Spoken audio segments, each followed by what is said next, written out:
গুৱাহাটীৰ পানীখাইটি স্থিত অসম ডাউনটাউন বিশ্ববিদ্যালয়ৰ শিক্ষাৰ্থীৰ বাবে নতুন পাঠ্যক্ৰম মুকলি। এই বৰ্ষৰ পৰা আনুষ্ঠানিকভাৱে মুকলি ট্ৰেভেল এণ্ড টুৰিজিমৰ নতুন পাঠ্যক্ৰম। স্নাতক আৰু স্নাতকোত্তৰ পৰ্যায়ত মুকলি কৰা হয় ট্ৰেভেল আৰু টুৰিজিম পাঠ্যক্ৰম।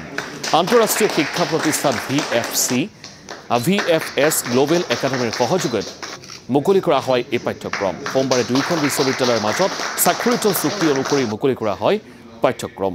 ৰাষ্ট্ৰীয় শিক্ষানীতি অনুযায়ী দুয়োখন শিক্ষা প্ৰতিষ্ঠানৰ মাজত স্বাক্ষৰিত হয় চুক্তি। এই পাঠ্যক্ৰমৰ জৰিয়তে শিক্ষাৰ্থীসকলে ৰাষ্ট্ৰীয় আৰু আন্তঃৰাষ্ট্ৰীয় প্ৰতিষ্ঠানত সংস্থাপন পাব বুলি আশা প্ৰকাশ কৰিছে ডাউনটাউন বিশ্ববিদ্যালয় কৰ্তৃপক্ষই।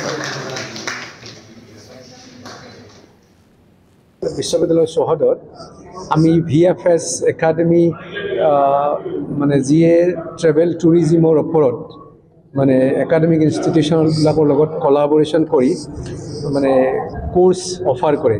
আপোনালোকে জানে যে অসম ডাউনটাউন বিশ্ববিদ্যালয়ত হোটেল মেনেজমেণ্ট আৰু টুৰিজিম নামৰ প্ৰগ্ৰাম এটা আছে। টুৰিজিমৰ ইম্পৰ্টেঞ্চৰ কথা মই নক'লে আপোনালোকে বুজি পায়।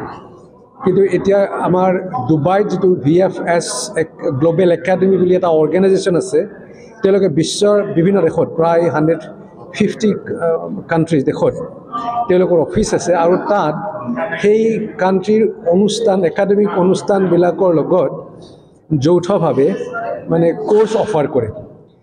আমাৰ এতিয়া আপোনালোকে জানে যে নেশ্যনেল এডুকেশ্যন পলিচিৰ আণ্ডাৰত পলিচি 2020ৰ আণ্ডাৰত একাডেমিয়া আৰু ইণ্ডাষ্ট্ৰীৰ মাজত মানে কলাবৰেটিভ এক্টিভিটি হয়।